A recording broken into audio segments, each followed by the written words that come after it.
وہ واقعہ جو تاریخ پر نقوش چھوڑ گیا۔ سابق صدر اور پاک فوج کے سابق سپہ سالار جنرل ریٹائرڈ پرویز مشرف ان خوش قسمت مسلمانوں میں سے ایک ہیں جنہیں اللہ کے گھر کعبہ شریف کی حفاظت کرنے اور اس کی حرمت پر اپنی جان کی بازی لگانے کی سعادت نصیب ہوئی۔ اس وقت کے میجر پرویز مشرف نے 1979 میں خانہ کعبہ پر قبضہ کرنے کی کوشش کرنے والے دہشت گردوں کے نرغے سے آزاد کرایا۔ پرویز مشرف مملکت خداداد اسلامی جمہوریہ پاکستان کے سابق صدر اور اس کی سرحدوں کے محافظ پاک فوج کے سابق سپہ سالار کی حیثیت سے یاد رکھے جائیں گے، مگر ان کا وہ کارنامہ جو ہر مومن کا خواب ہے، جس کی خواہش ہر مسلمان کی تمنا ہے، اس کے بارے میں بہت کم لوگ جانتے ہیں۔ 20 نومبر 1979 بروز منگل اسلامی سال کے پہلے مہینے محرم کی پہلی تاریخ تھی۔ خانہ کعبہ میں نماز فجر ادا کی جا رہی تھی۔ امام صاحب نے سلام پھیرا ہی تھا کہ کچھ حملہ آوروں نے ان کو گھیرے میں لے لیا اور لاؤڈ سپیکر اپنے قبضے میں لے لیا۔ اس وقت حرم شریف میں ہزاروں نمازی موجود تھے۔ حرم شریف کے ان حملہ آوروں کا سرغنہ 27 سالہ محمد بن عبداللہ القحطانی تھا، جس نے 4 سال تک مکہ یونیورسٹی میں اسلامی قانون کی تعلیم حاصل کر رکھی تھی۔ اس نے لاؤڈ سپیکر پر اعلان کیا کہ وہ اس صدی کا امام مہدی ہے، میرے ہاتھ پر سب لوگ بیعت کریں۔ He told a certain person to stand up and called him to the microphone and he said, "O Muslims, this is your Mahdi.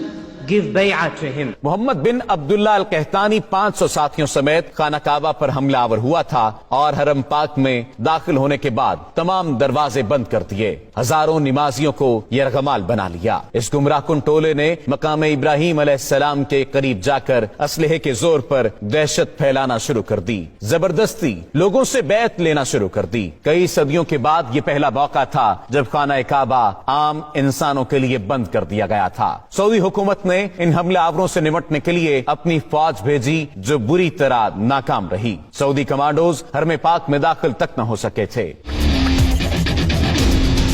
یہ خبر جنگل میں آگ کی طرح پوری دنیا میں پھیل گئی کہ خانہ کعبہ پر دہشت گردوں نے قبضہ کر لیا ہے۔ یہ سن کر مسلم امہ میں غم و غصے کی لہر دوڑ گئی۔ اس وقت خانہ کعبہ کو نقصان پہنچائے بغیر دہشت گردوں کا خاتمہ ممکن نہیں تھا، کیونکہ سعودی فوج ایسی مہارت نہیں رکھتی تھی۔ اس وقت سعودی حکومت کا فرانسیسی حکومت کے ساتھ دفاعی معاہدہ بھی تھا، لیکن فرانسیسی کمانڈوز غیر مسلم ہونے کی وجہ سے خانہ کعبہ میں داخل نہیں ہو سکتے تھے۔ تب سعودی فرمانروا شاہ خالد نے خانہ کعبہ کے دفاع کے لیے پاکستانی حکومت سے رابطہ کیا اور کہا کہ پاک فوج بیت اللہ کا دفاع کرے۔ اس وقت جنرل ضیاء کی حکومت تھی اور پاک فوج تو پہلے ہی بیت اللہ کے تحفظ کے لیے تیار بیٹھی تھی۔ SSG کے کمانڈوز پر مشتمل ایک خصوصی دستہ ترتیب دیا گیا اور اسے حرم پاک کی پاسبانی کے لیے سعودی عرب روانہ کیا گیا۔ SSG کے ان کمانڈوز کی قیادت ایک میجر کو سونپی گئی، اس کا نام میجر پرویز مشرف تھا۔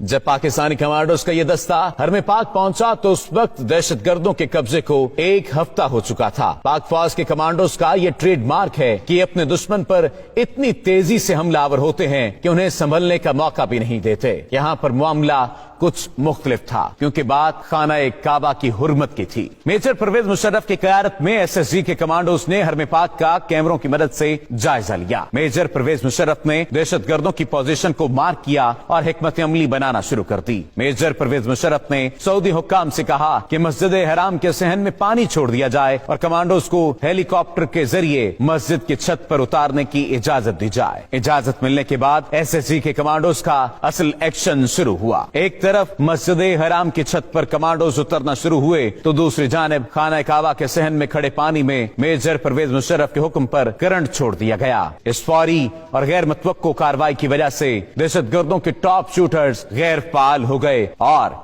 SSG کے کمانڈوز کے سنائپرز نے فضا سے ہی دہشت گردوں کو نشانہ بنانا شروع کر دیا۔ جو ہی SSG کمانڈوز کی پوزیشن مضبوط ہوئی، صحن میں چھوڑی گئی بجلی بند کر دی گئی اور کمانڈوز بجلی کی تیزی کی طرح دہشت گردوں پر جھپٹے، انہیں قابو کر لیا۔ زندہ بچ جانے والے حملہ آوروں کو گرفتار کر لیا گیا۔ دہشت گردوں کا سرغنہ محمد بن عبداللہ القحطانی اسی آپریشن کے دوران پاک فوج کے کمانڈوز کی گولیوں کا نشانہ بن گیا تھا۔ میجر پرویز مشرف کی ذہانت اور SSG کمانڈوز کی دلیری کی وجہ سے